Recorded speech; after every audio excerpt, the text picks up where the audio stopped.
There was a story about the planting of the flags here around the gravestones, and that one scout division was instructed to skip the tombstones that didn't bear a cross but bore a Jewish star. What do you think about that? It's a dishonor.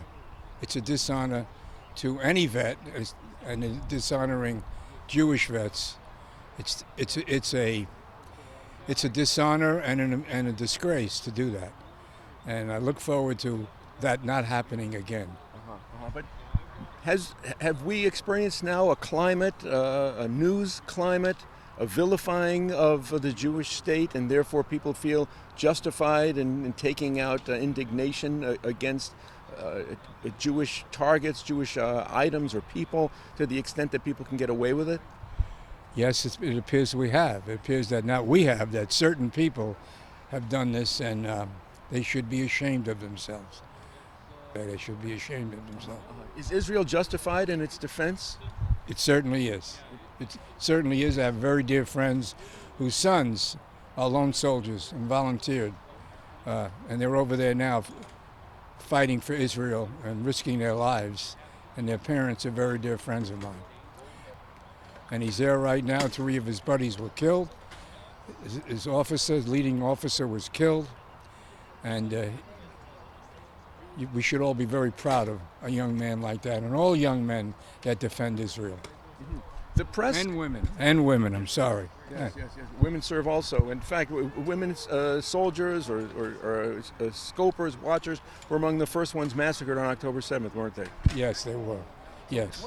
So, what about this notion that Israel is an aggressor, immoral, which is why, especially the lies that are being visited on upon the campus communities and amplified through the mainstream press?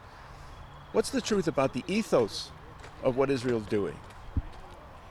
I think it's all misconstrued. Israel has a right to defend itself and to honor those who were killed in the massacre, and Israel has a right to protect all their citizens and to do whatever they can do to protect all their citizens. So I believe that what Israel is doing, yeah, it's sad that so many people are getting killed, but it's also sad that terrorists like Hamas took this opportunity to make a point by killing so many young, beautiful people. What do you think about the absence of calls for surrender upon Hamas to surrender and release the hostages, and the war fighting will end? I think it's also a situation that people just don't understand what truly is going on in Gaza and in Israel. And those that tend to not look at the true nature of the relationship of those people and the relationship of the Hamas towards Israel and the Israeli people don't get it. And hopefully at some point they will understand that terrorists all around the world are terrible and do terrible things, and we have to stand up against them, and we have to stand for Israel when terrorists attack them. And that's what I have to say.